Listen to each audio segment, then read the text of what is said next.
computer. Wonderful. Okay. So I want to welcome all of you and thank you for joining Glamping Business Connections first roundtable lunch and learn. And this is about the elevating the guest experience. So thank you all for joining. Much appreciated. And we will have right before we all hang up here, I will have a list of all the other sessions that we have for the remainder of the year. So and again, I can email them to all of you as well. So of course, we're here today again to talk about the elevating the guest experience. And as everyone knows, guests are expecting more and more every year, every time, and they notice more as well. So what sets apart from a good glamping experience, or not just even glamping, just a stay, to a 5-star? And sometimes it's very small intentional details.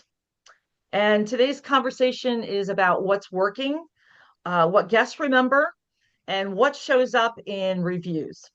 First, I'd like to start, if we can introduce ourselves, tell me where you're from, country-wise, because this is globally, and also your destination, if that's where you're from. If you're from a supplier, also provide that, just whoever you are. All right, we can start. Tara, go ahead. You're the first one below me. Hi, I'm Tara Gartner, and I own a glamping company in Portland, Oregon. Wonderful, beautiful, beautiful country. All right, and Adam and Kim. Hi, I'm Kim. This is my husband Adam. We're not business owners yet, but we hope to be in the next couple of years. So we're just trying to take in as much as we can and learn from everybody. So and we are based in England, Bristol. In Bristol? You're not far Wonderful. from me. All right, Tara, or Tammy. I'm sorry, Tammy. Go ahead, Tammy. Hi, I'm from Oklahoma, central Oklahoma. I have a small place that I call Backyard Getaways. I have a tiny home and RV spot, and I'm looking to add a glamping tent. I'm looking at a Bella tent right now. It's a Stargazer 20-foot tent that will have its own little area too. So we're kind of a modified campground, I guess. Wonderful. Oh, you're seeing it more and more in campgrounds. They're really expanding into that glamping. I mean, it's shocking to see how fast and how widespread glamping is growing. So, have all of you ever been to the glamping show, either in the UK or in the States? You have? Okay, no. It's an experience. Yes. I mean, everything is really out there to be touched, to be seen up front. In some of the sessions, I have never, oops, I got somebody waiting. I'm sorry. Buy a new hot tub cover and it's like 800 and something with taxes. I'm like, Danica. Oh, I see you. There you are. Hi, Danica. Hi, thanks for letting me in. And it's Danica with a long A. Danica, I'm sorry. Thank you That's so much okay. for correcting me on that. So, okay, we were just really going around. I introduced, I'm sorry, I did not introduce myself. I'm Rebecca. I'm Rebecca May. I am the founder and of Glamping Business Connections and also Glamp Life Magazine. That is also something that we just started. It's kind of Glamping Business Connections is actually the parent of the Glamping or Glamp Life Magazine. So we're just kind of going around right now and introducing ourselves. And actually, Tammy was the last one, and you would be the next one. Oh, cool. Thanks and excuse me that I'm late. I own Fine. a small mobile glamping company in Kansas City. And so we do slumber parties, but we also do glamping experiences in people's backyards. It's called Under the Stars KC. And the reason I'm on this call is we also host a women's retreat once a year in Hamilton, Missouri, where we go to somebody else's permanent glamping space and just upgrade their space to add 5 additional tents so we can bring in 30 more women. And so I'm excited to learn about just creating that guest experience for them that takes it to the next level. Perfect. My daughter does mobile glamping here. She Yeah. just actually started, and I'm out of Ohio. So I'm not out west or out in the beautiful, beautiful where you said Oregon. We're in kind of humdrum, Ohio. But so we introduced what we're here for. You're here for the elevating the guest experience.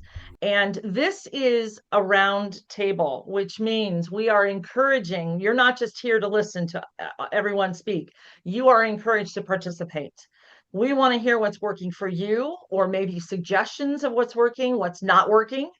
So that's and we do have two speakers here today, and we do have our professional input, but of course, listening to all of you is just as valuable as anything. So today, first, I want to before I get started, I want to thank our sponsor, Rachel. She's with Up Close Marketing, and this is for supporting today's session and the work they do with the glamping industry. She will elaborate more when it's her turn to talk. So I want to introduce our speakers. We'll jump right in. And I will read this because I don't have it completely down. So I apologize if it sounds like I'm reading. But Rachel Vigil, You she's got from it. Up Close Marketing, who works directly with glamping resorts and hospitality operators, helping enhance the guest experience through thoughtful product placement and partnerships. We were also joined by Vicky from Tractors and Cream out of the UK.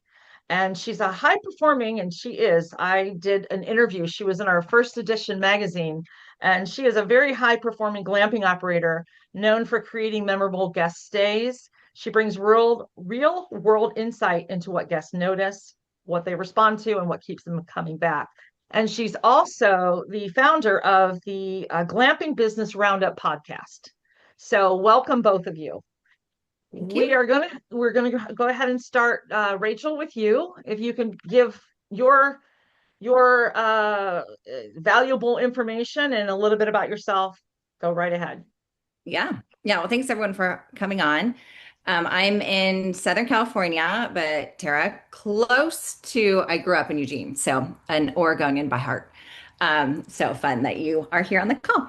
Yeah, so I've been in the vacation rental world for about 8 years. So my experience is really the Airbnb side of things, short-term rentals. Don't let the marketing scare you because when people hear up close marketing, like, oh great, we're gonna get marketed to. No, this is totally different. So I'll dive into what that business is. But the reason I'm on this call is just to give a different perspective because the world has really changed over these past years that I've been involved. So to give a little background, for 5 years, I worked in the design and furnish side where we helped Airbnb hosts get started. Design was the focus. You had to have a professional design, professional photos, really dive into that side. And then it's really shifted these last couple of years, which we'll kind of dive into what's changed. I'm also a host myself, so I have a place in Big Bear, California, and a condo in Maui that we self-manage. And the company that I formed about 3 years ago is focused on the experience in the sense of the amenities and the products that go in. So hitting guests at the right time, the right place. And then our concept is that it's free. So brands are paying for these placements. So just like you would see in the movies of, oh, there's Coca-Cola and you know that they sponsored it. Same concept, except we're taking it into the hospitality space. So the brand essentially pays up close and very transparent because everybody asks, where's the money come from? And then we have a network, and I'm sorry for everybody outside of the US, but it's in the United States, and we have about 15,000 vacation rentals that we give free product to. So it's anything from consumable like Monster Energy to snack products to mattresses, sheets, e-bikes. We've done punching bags. I mean, there's all sorts of product that you can think. And it's just to elevate that time with the guest, but to give them that unexpected kind of surprise at no cost to you, no cost to them. So that's really what I'm bringing to this. But as of about 2 weeks ago, we've expanded into campgrounds. So we dove into Coachella. So those who are familiar with the big music festival that happened 2 weeks ago. And so we've been working with campgrounds around Coachella. And then we're expanding into more glamping. boutique hotels, and just unique stays. So, what I'm trying to bring to this call is just a different perspective. What we've been doing in the vacation rental world, how that crosses over, because now we share that same guest. Before we didn't, it was very different. You had your campers, you had your Airbnbers, but we're now on a shared platform and they have a choice. When they can't come on, they can see glamping sites, they can see the properties, the short-term rentals. So, how can we work together, share ideas in this really shared space? So, yeah, that's my intro. Wonderful. Okay. Now, when she said that she's representing the US, anyone that's from the UK, we talked about this previously before we got together. There are companies that also offer that over in your, and I'm not sure, Vicky, if you know of some of those. If you do, maybe you could share. But I think it's great that you offer these products for these individuals that own properties that could offer them as an elevation of a guest stay.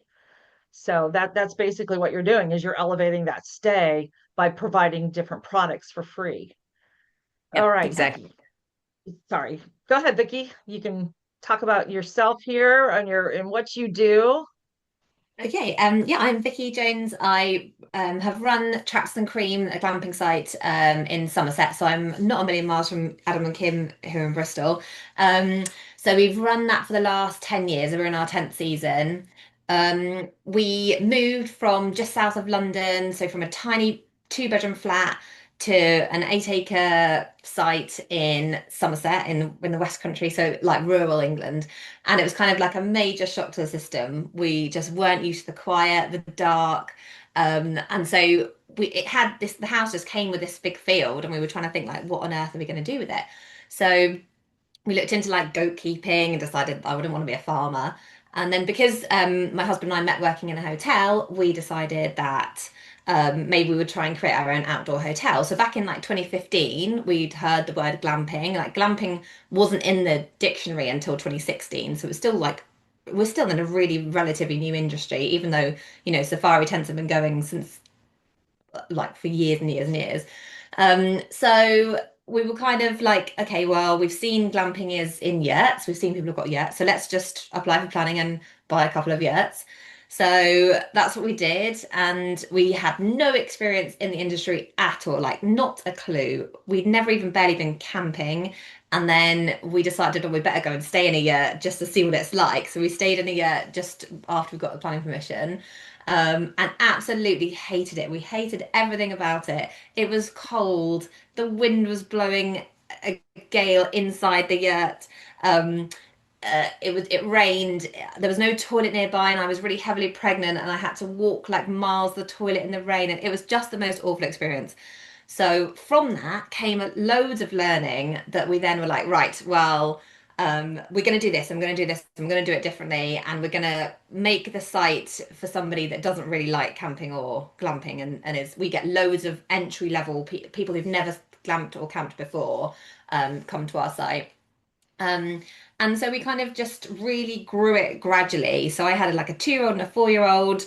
Again, didn't know what I was doing.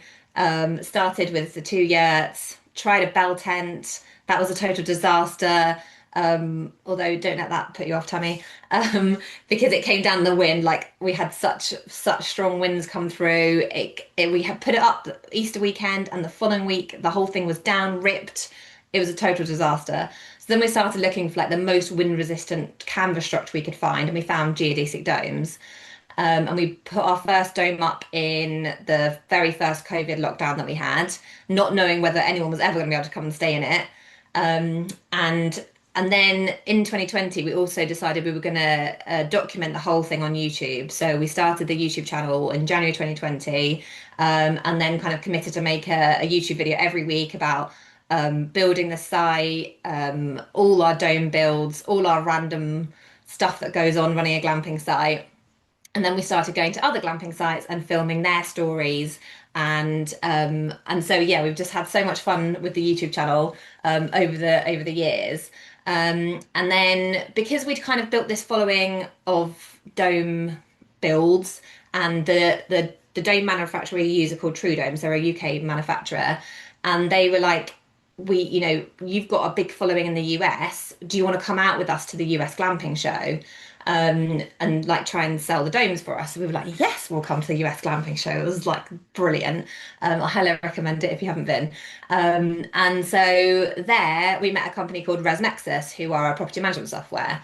And we like started using them because I was just blown away. Like I was like, why is this not in the UK? And they're like, well, we haven't got anybody in the UK to sell it for us. So we started using them, and then I got asked to go and speak at a glamping conference in Prague. And so I went over there, and ResNexus were there, and they were like, we want to sponsor a YouTube channel. So I was like, okay, amazing. So then we started working with them. They sponsor the channel. And so now I'm working 20 hours a week for them, helping coach different businesses that, not just how to use the software, but we get loads of glamping businesses and short-term rentals use the system. So part of my job is the kind of business coaching and mentoring and stuff. And then also we started a trade association in the UK. So I'm on the board of directors for that and the vice chair of the trade association. And then part of that was starting the podcast and content creation and that kind of thing. So I think that's a whistle tour of my life for the last 10 years. Well, you did very well in catching us up. Absolutely. Thank you so much. Thank you. All right. Well, we're just going to step right in here. I'm going to ask, I'm sorry. I did not mean to cut you off. I did not mean to. Are you okay? Or is it? You just froze, that's all. You can continue on if you like. I did not mean to cut you there, Vicky. You are very, very well versed over there in the UK and the glamping experience. You have quite a few awards as well. I remember that from our article that we did on you. So you're bringing to the table a lot of experience as well. All right, you ready for some questions here? Mm-hmm. What's something guests have mentioned? We'll start with you, Rachel. Mentioned in reviews that surprised you. Was there anything that you got in your reviews that guests mentioned? I think what comes shocking is we're very clear on what the amenities are. We're very clear on the value that you get. And so sometimes that comes through of like location. I wasn't clear. It's like there's a map right there. I mean, it's very obvious where the property is. But we book mostly on Airbnb. We have a direct booking too. And that's something that platform does really well is it lays out exactly what they expect. So there should be no surprises. So that surprises me when value comes up or the location was further away. And again, keep in mind, I am speaking from the vacation rental side of things. So it is a little bit different, like a single family home. So yeah, I mean, there's always surprises. And a guest I've noticed they like to wait sometimes until the review to tell you what went wrong instead of letting us address it during the stay. Which so many times it's easily to overcome, but that's always kind of the bummer. It's like, man, I could have solved that. We could have done something. Yes, I absolutely agree. I also, in addition to this company, I rent campers to families. And so I get a lot of times people will say, I'll show them everything. And then when they drop it back off, they go, oh, it's great, but we didn't know how to we didn't know how to light the stove. I showed you how to light stove. That's okay. Even if you didn't, I told you, I don't care how often call me, contact me. But I sometimes think that people get so excited when they're first there, they just like tone out everything that you've said, or they want everything kind of handed to them. As far as like when you mentioned before they even begin to come to your place for a stay, they're not looking at everything. They're not paying attention. Go ahead, Danica. So, would you suggest maybe providing written materials that say this is how you light the stove, or this is where our location is, and things like that? Because we do outdoor movie nights too, and one of our feedbacks is we talk about internet access, we talk about plugging in, we talk about all of this stuff, and then they still say, well, we couldn't get it to work, or we couldn't get yada yada and that sort of thing. So how do you overcome those two things, and does it provide a service for them to have a handbook or something in writing that we hand out? Yeah, this is my favorite topic because I think a welcome book is so key, but prior to arrival. So I love sending out an electronic book, and mine is very detailed. I mean, it gets into the nitty-gritty of like the top restaurants that I've personally tried and, the area, but also the property and what to expect. And so, I really encourage them to read this. But here's my most favorite thing that I've done because we always get those questions of how does, like, we have an old school fire stove. How does that work? I can't get the TV to work, this and that. So I created QR codes that are both in the book and posted next to the problem. And so it's a quick scan the QR code. Here's a video because video is so much easier. I hate reading instructions. Like the worst thing you could do is put an espresso maker in front of me and I can't use it because I don't know how, but I want my coffee. Like, give me my coffee. And so a quick QR code, I can follow along as somebody else is doing it. Love videos. Like QR codes, they have Yeah. saved so much time. I said I was going to do that this year. I do have a binder as well, but sometimes I have no idea why they don't grab that binder. It's right there. But I just think sometimes I think it's just the way America or maybe it's other countries too, but everybody wants everything just kind of handed to them. They instant, they instead of having to look it up, they want tell me. But go ahead, Vicky. Did you want to Yeah, we comment did on? we did the same thing. So we've got a QR code with a video on how to light the wood burning stove, for example. I also use the Touchday digital guide. So that's like a ready-made app that you can use and you pay monthly for it, but I think it's great because you can list literally absolutely everything in there and send it well before they come and stay. So they've got time to process it and multiple times. So we've got a kind of email chain that goes out. So like 30 days before, get them excited. It's a month to your holiday. Then another one to say like if you want to book any extras, here are the extras. We get our bookings mainly come direct, so we're probably about 80% direct. So I've then got control over the kind of information that they're receiving.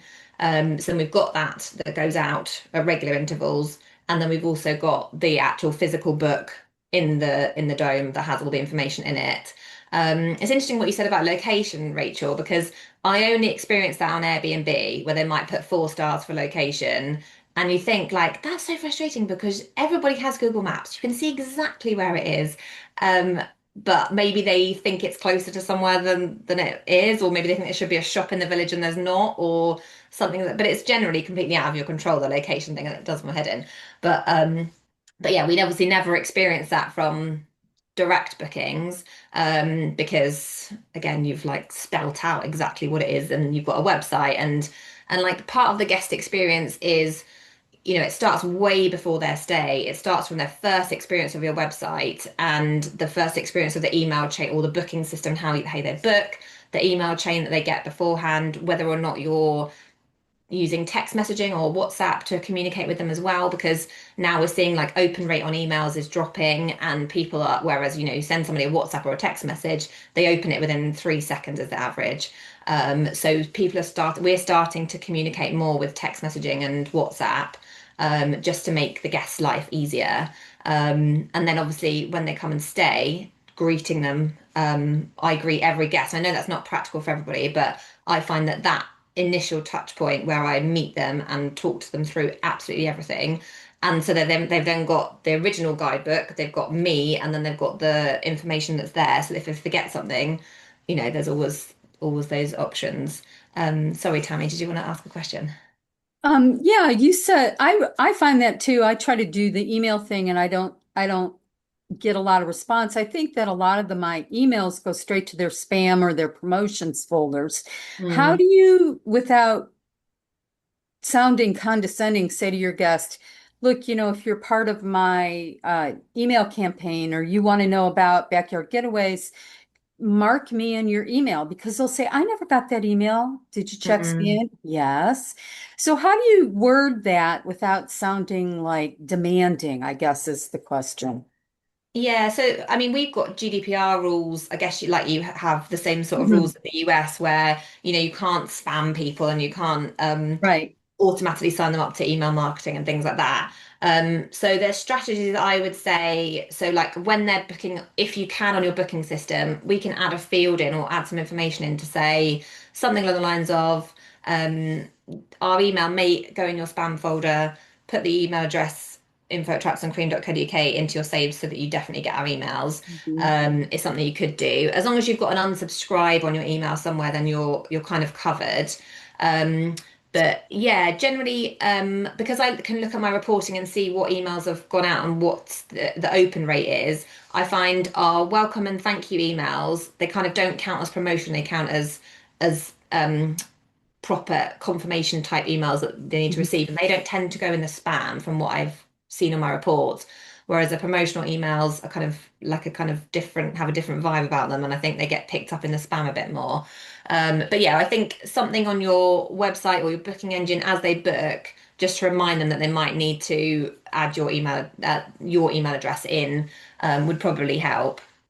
Yeah, a little bit more about that too. So if you are marked if you've made your company a transactional type, that makes a big difference. So if you're using companies like we use Klaviyo, they automatically put you more into promotions. There's other companies out there that if you send emails through, you'll become more transactional and they'll go to the inbox a lot more than promotional. Um, yeah. Yeah, which I I didn't think think as a about that. booking system would do because you've got a transactional, you're spending money and therefore you need a confirmation email to say that it's definitely booked and paid for. I think that's why maybe our emails will go more into that section rather than the spam. Along with that, you could also, in that email that says, don't forget to get us out of your spam, there's also an opportunity to put, and you will receive transactional text messages. And so for us, because we are mobile, we are sending text messages for delivery and things like that. And so we want the clients to know that, hey, your text messaging will be needed. And so there's on their, again, booking form, it's like, yes, I'll do your emails, and yes, I'm okay for text messages. That's That's great. exactly where I'd put your social handles too, because you do want them following you on social, just another avenue to get right in front with videos and tags and all that. Mm. And part of the whole marketing thing about all this email marketing and everything is if you're heavily relying on Airbnb, you can legitimately get the guest's email address. Loads of people really worry about asking for email addresses when a booking's come through Airbnb, but once they've booked, you're absolutely fine. You can, and every time I get an Airbnb booking, the very first message that goes out is, "Can I have your email address for arrival information?" So that then you've got that information, you own the guest data, and then you can market to them in the future. Because really, I want that Airbnb guest to only come through once. I don't want them to ever book again through Airbnb. I want them to book direct. So I'm trying to get the guest data, put that into my marketing. And yeah, you can legitimately ask, but people that do worry about it. Yeah, and one thing with that, because Airbnb is cracking down on letting us not have that communication. They've made it very clear they've got AI and bots in there and they're going to Mm, spy on us and make sure we're not getting cell phones and emails. So you have to have a reason. So your mm, reason is your PMS maybe requires it or your check-in requires it. So give that reason. Don't just ask for it because a bot mm, will find you and mark you. So yeah, mm. play it safe.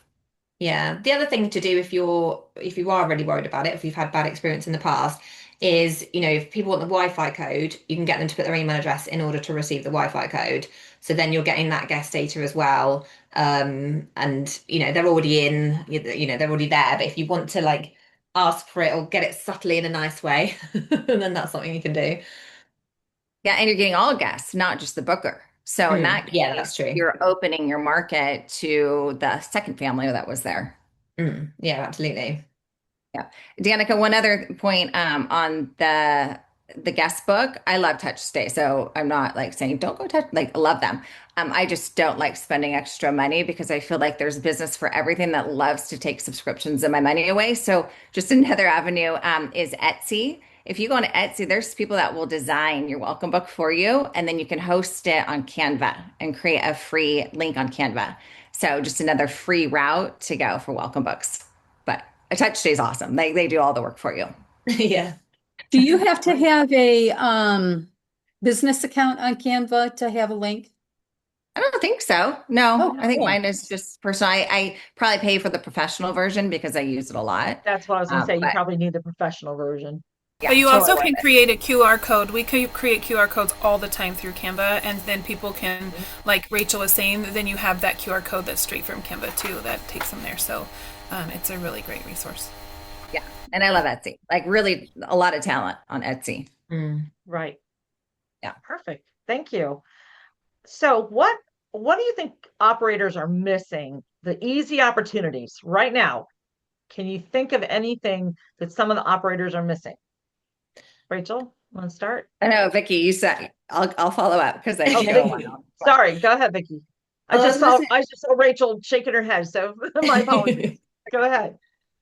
Um, I would say guest contact, as in, obviously we've talked about the booking process and the email marketing and that kind of thing, but as I said before, I check in every single guest, whether that is 1 o'clock in the morning or whatever time they arrive. And I find that massively helps the 5-star reviews and gives the personal touch. And also the other thing I do is communal campfires. So we purposefully don't have individual campfires at each dome. We have a big communal space. It's got an outdoor kitchen and everything. And this is purely because we will go up and light the campfire. It is much more labor intensive, but we'll go and light the campfire. We'll invite all the families. We'll bring marshmallows. Not every single night, because otherwise my children will be the size of houses because they eat marshmallows like they're going out of fashion. But we will sit around the campfire, we'll get to know the guests. That's when you get your kind of real nuggets of information of what's working and what's not working and things you might need to tweak. And just they get to know you, they become friends as well, which is they're more likely to come back. And just the kind of general having chats with guests, but given the opportunity to say, like, this is what's happening, this is around the campfire if you want to join us. As opposed to, I can tell when some families don't want you to talk to them, they just want to be left alone. And I totally respect that. And I'll just check in with a text message and say, like, just seeing how you're getting on. Do you need anything? Do you need any more wood? That kind of thing. But giving them also opportunities, like we've bought a silent disco kit now. So we've started doing regular silent discos, especially like we did it over these holidays. We'll do it in the summer holidays. And that's, you just invite everybody that's on site down to the silent disco, and they either come if they want to, or they don't if they, it's totally up to them. And then that's a great opportunity because parents can talk because they can have the headphones off, the kids can dance about, everyone's having fun, they're taking photos, you're kind of giving those opportunities. Like we've got the Tracks and Cream logo lit up all over our party room that's got the disco lights, and it's giving you a bit of user generated content then, because people are taking photos in front of it, in front of the signs, and telling their social media audience where they are. So yeah, little things like that where you've got touch points with the guest work really well for us. Okay, Yeah. perfect. Go ahead, Okay. Vicky. So I'm gonna dive in a little bit about how the guest experience has changed over this past decade and how as operators we've changed, because I think it really does cross over into camp resorts and glamping. So when we first started, it was, I mean, we all know Airbnb was, oh, here's a couch, you can sleep on it, couple dollars. Like that is completely like 180 or 360, whatever that degree is. Yeah. So now we went to, oh, let's provide coffee for our guests and the basic amenities. Oh, yeah, the filter. Don't just leave one filter. Let's actually leave enough filters to get them through their stay in a coffee bar. And then it went big. I mean, we saw this past 5 years, it had to go big and bold. It was pickleball courts, cold plunges, saunas, everything big you could invest in. Design was also a big part of that, and I still strongly believe in the design part. But now I think we're scaling back. It was these huge investments, and you could add a pickleball court, but then sometimes guests wouldn't even play pickleball. Maybe they got excited to book it, but they were doing more of the let's play board game and hang out by the fire pit with the s'more kit. So now we're kind of seeing this a little bit decline in these big investments. So what is it really? What are they after right now? And a lot of it goes to that feeling.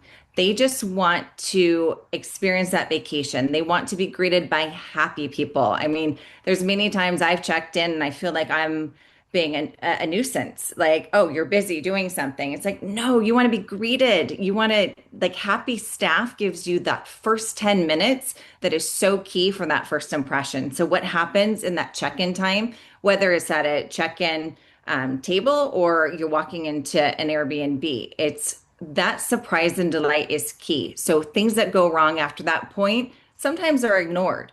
So that comes through like the personal touch, like Vicky, you meeting them in person, I think is so great to have a face because if they're considering leaving a 4-star review, they're going to remember you and your face and how nice you are, and they don't want to do that to you. No, I So made them feel guilty.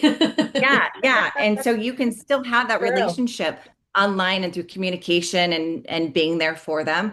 So it is. I think it's communication. It's just being there. I think guests are also expecting that hotel experience. I mean, just last night, 11 p.m., I get a message. Do you have coffee at your place? Yes, we have coffee, but 11 o'clock at night. They're just expecting instant. We have like cleaners just waiting behind that door, Right. whatever you need. So we have to be ready for that. So I think it's more those little touches to make sure that comfort is key. So sleep is very important. Invest in the mattress, invest in the sheets. Like that's where you want to put your money. And then, like I said, that first 10 minutes, and that's where our company really looks at. It's that you walk in, you're tired, you're thirsty, you're hungry. So how do you provide what a guest needs before they even know that they need it? And being proactive with them. And it's just a little welcome gift. Here's a bottle of water. Here's a granola bar. That goes a long ways. And I think also there's so many free things that you could do. An early check-in before they ask for it. Like if it's available, offer it. Because again, they're like, wow, I didn't even have to ask for it. Late checkouts, that's a little tougher because turnover, but I know campsites could be a little bit different, but just being able to extend that before they know it. And then brag about what you have there because they don't want to dive in. They're looking at a few photos. Usually it's the first 5. They're reading that first paragraph description. Make it obvious what you're covering. If you're covering guest fees, tell them that you're doing it. If you're not charging cleaning fees, tell them. Because it's all an advantage that other operators don't always point out the obvious, but that could be the key decision in where they're going to book. And then my last point is social. I think there's so many opportunities. I love the disco. Use your guests as your marketers because the big trend in vacation rentals were murals. Like everyone was doing a mural. I did a mural. Love it. They're taking selfies, and in that selfie is my handle. So when they're marking, like they're putting pictures, my handle showing up, they're tagging me. They're doing all the marketing for me. I love it. So yeah, social. We could have a whole topic on just social media. Okay, Tammy. I know. have a question. When you have an upgraded experience, so your sheets and your mattresses, you've invested in that as an upgraded company, but then your competitors are not. And so how do you really communicate like, hey, we're not the same price as our competitors because we've invested in the higher end, because when you glamp with us, you're going to be warm as if you glamped with somebody else and slept and were cold that night. So like Vicky's initial experience, you won't get a breeze in our yurt because we do all these extra things to make sure you're comfortable, but that's why our price is more expensive, and that's why maybe people will go with another competitor. So how do you just really communicate that we are taking those extra steps to make sure you're very comfortable, but that's why it also costs more? There's 2 things I love to call out is professional cleaning. There's so many that do not do professional cleaning. So state it. You think it's obvious? Of course we have professional cleaners. It's not obvious. Like that's number 1 is every unit is professionally cleaned before you come in, and then call out what kind of sheets, the brand you use. So microfiber, people love it or hate it. I prefer no microfiber unless it's a kid's bed because you can bleach it and kids don't really complain about the quality of sheets. But if you're in a humid place, you want breathable. So you have cooling sheets, like mention that. If it's winter, you're going to say warm and cuddly in our special blankets. And so call out brand names. I don't think you need to come across as saying, oh, we're more expensive. Use keywords like luxury and those so that it's assumed, but they know that these are upgrades because comfort really matters. Call out the name of the mattress that you're using. All these I think are nice when people are reading through description, like, oh, they really care. They care about the comfort. Yeah. And microfiber, it's just, yeah, one of those. If you are using cotton sheets, tell them you're not using microfiber. And if you're using microfiber, just don't say anything at all. Yeah, and you can do that in your website, in your social media, like all those, like mainly you're going to get most people are going to look at most on your website. But some people just don't read stuff. So you can create videos, get someone to like get into the bed and look how cozy they are and have people in your videos like guests or fake guests, you might not, the guests don't want to be filmed, but I beg, borrow, and steal people who are in our videos just to make it look like, we're like, you've got guests there, and then people can picture themselves in your site rather than just have pretty pictures of beds and stuff. Sorry, You Adam have and great Kim, do you have videos. a question? You have great videos, Vicky. Okay. Tammy, did you have a question too? Oh, sorry. I Yeah, think Rachel, real quick, do you charge for early check-in or late checkout? Because that's something that is very debatable. I mean, it's yeah. a way to make a little extra cash, but to me, I just don't know which way to go on that. Yeah, I don't, because I feel like I've already baked in enough cost and fees and taxes and everything else, and it's not a cost to me. It's not a direct cost. It's, as long as it's clean. I never promise it just because of the turnover, but if I can, I always offer it. Okay. Even if it's just an hour before, like it's ready, go ahead and go in. I always look back, is that difference of 10, 15, $20 going to make the difference in the review? It always comes back to the review. And that's going to give you that 5-star review instead of nickel and diming, in my opinion. So do you think that that's a friction point, asking for them to pay for, a couple hour early check-in? I think as a guest, I would be bummed out. I'd probably still pay it, but it changes my mentality a little bit of what is the rest of my experience going to be like if I have to pay for this. Like, it would have been nice. It's only an hour. Now, if you're talking like hours and hours, like 6 hours, that's basically a half a day. So that's different. But I Yeah. would say like an hour window is it like a freebie? Anything beyond that, I wouldn't, as a guest, feel bad to pay more.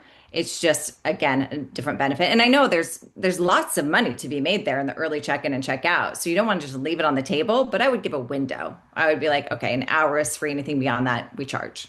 And make it up front. Okay. And Vicky, I had one question for you. You said that you had a bell tent and it was all crazy. Were you year-round on your bell tent? Because we definitely want to be just seasonal. We were it happened in April. We had a storm come in. So we April to October. And I know people use bell tents all the time for their glamping season. I think where we went wrong is we went for a 7 meter bell tent. So I don't know how well that is in feet. But it's the biggest one you can get basically. And the central pole, there was so much canvas weight on that central pole. I think that's part of the problem. I think if you go for like a smaller 5 or 6 meter bell tent, then it wouldn't be quite so bad. And just you have to be on hand with checking the guy ropes all the time. But yeah, for our quite exposed site, we just needed something more robust, and yeah, the domes were good, but And the less spell resistant than a normal bell tent.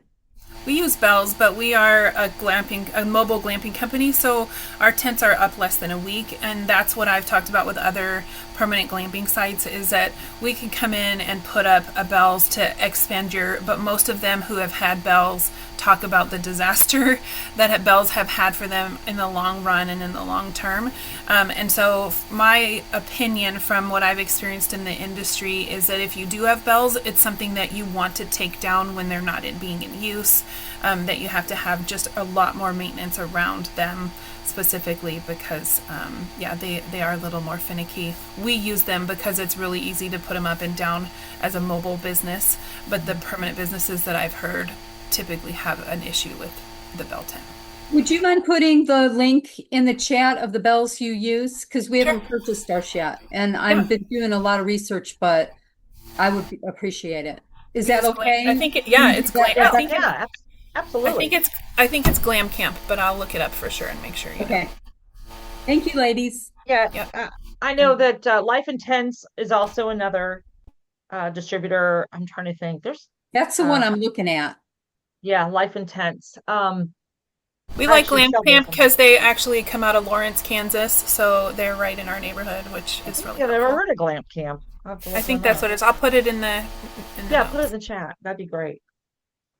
Okay. Adam and Kim, I know you guys have been waiting very patiently with that hand up. Oh, thank you. Thank you. So I should have mentioned that so yeah, our plans is to have couples glamping site. And we plan to move to Scotland, so we won't actually be based in Bristol. But I just wondered if any of you had any thoughts on a lot of people have said perhaps we need to have a communal space for people. So whilst there'd be kind of separate, I think we want geodomes. Some people have said, yeah, you need kind of a communal space where maybe they could all meet. And I just wondered what everyone's thoughts are, because I kind of think the couples generally keep themselves to themselves, but I don't know if any of you have any experience otherwise. So we put in communal spaces. So we've got 6 domes and a holiday cottage, and we just found that we were getting booked up with groups every weekend as groups basically. And so we then needed a communal space because they wanted to have a party, and we could then kind of upsell on the communal space. So I guess it depends on how many you've got. If you're thinking you're going to have, say, 3 domes, you will probably find that they get booked up by a group every now and again. If you're only having 2, you're probably not. If you're having more than 3, I would say you'll definitely end up getting people wanting to book the whole site. And so that's why we then felt that we needed, especially, and in Scotland, the weather's even worse than it is down in the West Country. So you're going to want to kind of provide somewhere undercover that they can get away from the rain. Or, if we have amazing, beautiful 30 degrees like we have been having over the summer, you'll want them some shade as well. So I don't know if you've got some woodland there, you can do something in the woodland. But if it's an exposed field, you're going to need some shade. So we bought a 10-meter event dome that we use for all the parties and everything like that. And then we also bought a stretch tent, which we've kind of made into an outdoor lounge. We've got sofas and coffee tables under it. And then that's just somewhere to get, to picnic if it's raining. Or just to use for events and a different space. We've also got a games room that's got a bit of soft play in it. And we've also got a 5-meter cabin that we built during lockdown that we now is a craft hut. So like if it is raining, kids can go in there and craft. So we've kind of got all these different spaces, but I would say having at least one space that they can get in out of the rain is a massive advantage. But there's just cheaper ways of doing it than buying like a whole event dome or building a whole building. So I guess it depends what your site, or like whether you've got some outbuildings you could convert. Like if you buy a croft or something in Scotland and it's got an old barn there that you could put something in, just some picnic tables and a table tennis table or something like that. Just a little bit of entertainment, that would probably be like to an advantage, definitely. Thank you. Yeah, That's really helpful. Thank you. and maybe I know. create. Oh, go ahead, Rebecca. No, I was just going to say, I noticed exactly what you're talking about, the communal areas. I've noticed that a lot with our interviews and destinations with Glamp Life magazine. There are more of these communal ones than they are of having their own individual, seating area with campfire or, things like that. So I think that's just something that we're observing in this industry that's really, I don't know if people are trying to push more of the, socialization or what's going on with that, but I have noticed that. Go Yeah, ahead, and I'd Rachel. recommend still creating that space for couples that don't want to interact. I mean, like you take my husband camping, I'd be lucky to see him. He's off socializing with everyone. So he wants those communal spaces. But then you have those that like, no, it's our anniversary, it's just us. So that's where experiences could really come in, where romantic dinner, massages, creating those options, or hiking, a couple hiking in the evening, just something special as an add-on for both types. And I think design is also really how you design it is who that attracts. So making it clear it sleeps 2, and all the design is around 2, not 3, not 4. So when you add another seating, another beds, that's inviting children and just more people. Well, thank you. Okay. All right. If you had one small detail that makes a strong impression, what would you say that is? Do you want to go, Rachel? Have you got something? Sure. Of course, I'm going to say a welcome gift. No, I think that's just really what I focused on is those products that you can add when they first come in. And I think that's what we're seeing is it's those 1 to 2 moments that really stand out that gives you the difference between a 4 and a 5-star review. And so what are you doing that is going to create a memory and stand out? Because if you do nothing, they're not going to leave you a review because it wasn't worth mentioning. So it is. It's something little, but think of 1 to 2 things that really stand out that they will remember. Yeah, it's definitely a first impression thing. Because bear in mind that the journey to you can be horrendous sometimes, especially because we have families and you've got kids in the car for hours. And I've had people turn up who are utterly miserable because the journey has been so awful. And so as soon as they've got to Dome, I'm like, there's chocolate brownies for you. And they're like, oh, chocolate, everyone loves a chocolate brownie. So it's something, like the Hilton do it, don't they? The DoubleTree do a cookie, like on check-in, you get a warm cookie. And food, just like nice food, just always puts people in a good mood. And it's like a gift, and it's like something special that's for them.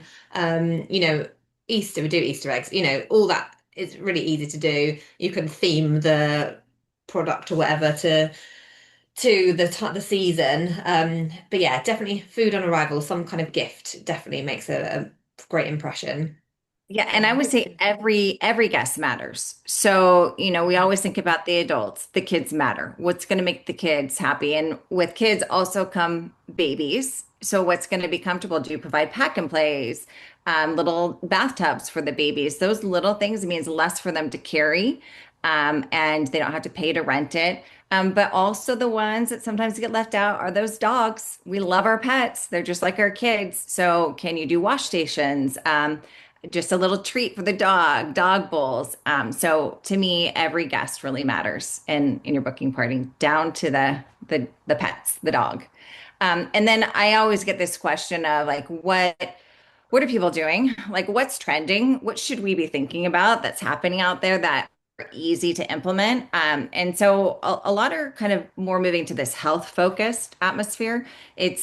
We're not seeing as much of here's a bottle of wine when you check out because now that can offend people. So it's very health forward in that sense. So I'm seeing a lot of coffee bars. Like, yes, always have an amazing coffee bar, whether it's in your camp store, in the unit itself, in the glamping, but also mocktails are becoming so big. So what can you do with a mocktail bar without the alcohol? This younger generation is not drinking, is what we're seeing.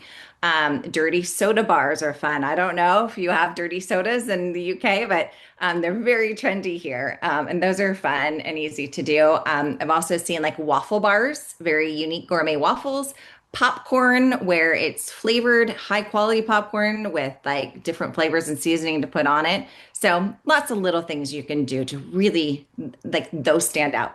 You'll remember those. Yeah. Questions? We also, in our glamping tents, because people are outside, we provide a black silk mask with our logo across, and so each guest gets to keep that, so they get it when they come, and then they get to keep it. And so because they're outdoors and glamping our tents, we can't do anything about it. Once the sun's up, it's up. It really helps to have just a little sleep mask that every guest gets that helps to keep out that light that comes in the tent automatically. Oh, good. Tammy? So we just went this past weekend to a dome tent not too far from us, and I was so underwhelmed.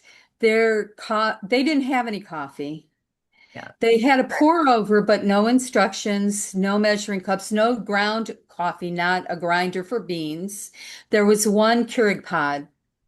And it just and I could go on and on about, and that's why I was so excited this was happening, because we were super underwhelmed. I mean, to me, the word glamping, glamorous, even though I'm out in the, wild outdoors, I still want to be pampered. And like the sheets were microfiber, they were a weird army green, they had tears in them.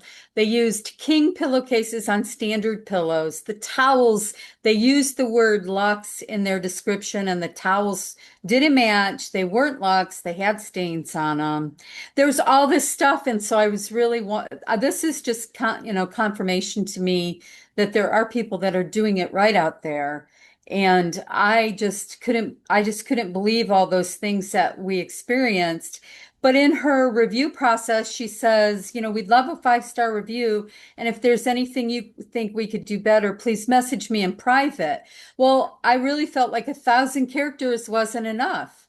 And I just want to avoid that totally. And I am so excited about Danica's situation because we've had a couple of those pop up, those mobile things where they do like the dinner or the girls' night out or they do the movie, and I want to incorporate that, but only to who's booking. So I'm going to go to your website and stuff like that. So if you guys post all your links, that would be great for me too, because Absolutely. I just could not believe that the way it was, and the dome, I don't know. But we just like right now, we just have we have the little tiny home and the RV site, but we are very close to a rodeo arena. We're in Oklahoma, central Oklahoma. We do locally sourced coffee. We do locally sourced chocolates. They're literally little cowboy boots and hats. Oh, how cute. So they love, and like a high percentage of my people are either rodeo competitors or spectators. So that's kind of cool. But, I just couldn't believe, and then like the dome starlight was super dirty and there was mold and there was cobwebs. And I had read her reviews and she said, well, cobwebs are a natural part of glamping. Get over it. And I was like, all you have to do is leave an extension pole, and if somebody had an aversion to spiders or cobwebs, they could, knock them down. It wouldn't be that big of a deal. But I don't know. I was like, when you said warm brownies, Vicky, I was like, oh my gosh, that's so He cool. does too. Yeah. The good news, Tammy, is you want them to do bad because it makes it so much easier to do well. I mean, there's so many bad operators out there that just do the bare minimum. Just provide me enough coffee pods, provide me with the basics. And then from there, it's so easy to go beyond. And yeah, I mean, it's true. There's just bad operators and you won't be one of them and you're going to do amazing. So I just easy. don't like for these people like Adam and Kim that are getting into it. Those domes aren't cheap. We looked at it and it was like, let's start off with a bell tent and a little bit more of a, hey, we're kind of metro. We're in central Oklahoma. So it's like, you don't have the camping gear. You've never camped. You don't want to drive for hours. Come here and get our camping package. We'll have everything set up for you. It's a great marketing promo for us. But if you're going to spend all that money on the domes, number one, expect to get, charge enough to recoup, but also make it where they really do feel like they're having an experience. Yeah. And if you're not going to consider it glamping, then don't use the wordage glamping, luxe, things like that. Say, this is an outdoor experience in Scotland where you take in the wonders of the wild. Don't false advertise is what I'm saying, basically. Mm-hmm. Yeah, it's almost like they prey on the people that don't really know what a true luxurious glamping experience is supposed to be. And it doesn't have to be, a lot of money. And that's what this whole hour was about, is talking about just some of the fine little things that you can, small intentional things that you can either add or even sometimes removing some of the negative things that are happening could even upgrade your guest experience. So yeah, I think we could keep talking about this. I really do, but I know our hour is already up here, and I just want to thank everyone. I want to thank you for joining us. I hope you walk away with some experiences, some good information, and thank our speakers. You both gave a lot of valuable information, sharing that.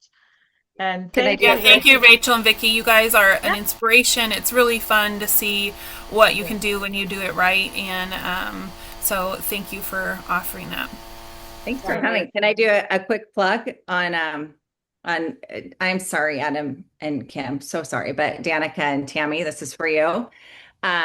So if you sign up at Up Close, We have Degree deodorant. So it's a men and women's deodorant. And how it works is you tell me how many free samples you want. We send you, it's about a 4 month supply for this one. And when you check in, the guests get that gift. So it's like, here's some, it's a dry spray deodorant. And we also are working on the big, like, and if you're not doing this, take advantage. It's the 110th anniversary of national parks, along with our country's 250th anniversary or birthday. And so there's free entrance. So we're going to be creating bundles. So you'll get a whole gift bag. It's what we did for Coachella. It's all these products that are stuff you would not normally, like we had Olay cleansing wipes and Batiste dry shampoo. So it's all free. So if you go sign up, then you can be part of the Degree deodorant one that we have, but we'll have plenty more. Yeah, And I'd really be into, oh, go ahead. I'd be into bug spray, sunscreen, like more Yep. camp type things. We have a little stock tank pool. Yeah, that kind of stuff would be great. I can't wait to go look. Yeah, we just had calendula gel, which is for bug bites, bee stings. And so every guest got a full-size container of that. Oh, And they wow. retail at like $8. Yeah, and we try to focus on the natural side, but you'll get a mix. And you won't always opt in. We'll never automatically send you product. And again, shipping's free to sign up free, it's all free. Okay, very cool. Awesome. That looks great. Thank you. I was wondering, I was like, how does she get all this free stuff? I need some free stuff. Yeah, so the So, brand, thank you. yeah, it's a full marketing play. They could be Okay. sampling. Like my biggest comparison is they could sample inside Coachella Music Festival. It's like $1 million. Or Yeah. you could be placed in campgrounds and vacation rentals to get a better experience without all the noise of everything else. It's relaxed, you're enjoying it. So they tend to invest in that kind of sampling over the big sponsorships. So it's cool. You benefit. It's really fun. Cool. Thanks, Rachel, for setting that up. Thank Yeah, you, that's Rachel, awesome. for Thank enough you. post marketing for sponsoring today too. And Vicky, thank you both for again sharing your expertise and experiences. All No right, worries. we will Thank you have very to much. part Thank you. here. That's really Yeah. helpful. Oh, wait, you know what? Hold on a moment. I wanted to share here real quick, share my screen. I want to show you the up and coming ones that are going to be, let's see here. Well, that's not what I want to share. I want to share here. Real quick. See if it comes up this time. I was practicing earlier. There we go. Okay, that was supposed to be our second one. I apologize, girls. And then these are our upcoming Roundtable Lunch and Learns coming up. We are the fourth Tuesday of every month, except December. I've noticed that's going to be the week of Christmas. So we bumped it up to the third. But please take note. I will make sure that I send this to you all as well. And I'm not sure how all of you found out about this, but it'll also be sent that way as in addition. All right. Well, whenever you want to part, I thank you all again. Have a great day. Thank Okay, you. thanks everyone. Thank Thank you. Thanks for you. your time. Bye. Yes, thank you. Okay, bye-bye.